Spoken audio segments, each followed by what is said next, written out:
Questo verde si aggiunge a quello che voi avete, è anche per voi, poi ci sono un sacco di essenze anche all'interno di questo piccolo parco, però vedrete che col tempo Spinea avrà sempre più parchi e sempre più verde. Così il sindaco di Spinea, Franco Bevilacqua, ai bambini delle 3 classi seconde della primaria Anna Frank durante l'inaugurazione del nuovo parco pubblico nell'area di Vilignano. E sono proprio i più piccoli a ricordare agli adulti le regole per rispettare il verde. La regola del rispetto. Le carte e i rifiuti vanno sempre nel cestino. Un parco fiorito, un parco più felice.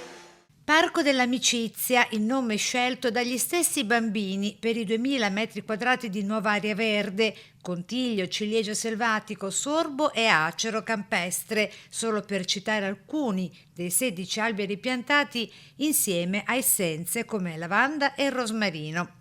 Spinea è il primo comune del comprensorio veneziano servito da Veritas ad aver realizzato un parco pubblico grazie alle adesioni alle bollette smart. È una cosa divertente perché viene dalla digitalizzazione questo parco, cioè c'è un piccolo sondaggio nel nostro sportello online e gli utenti che preferiscono ricevere la bolletta appunto via mail anziché via posta risparmiano qualcosa, provocano un risparmio.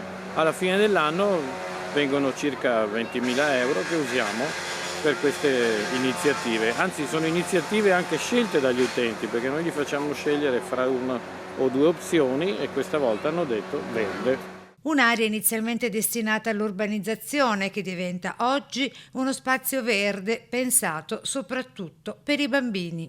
Grazie agli adulti per questo tesoro.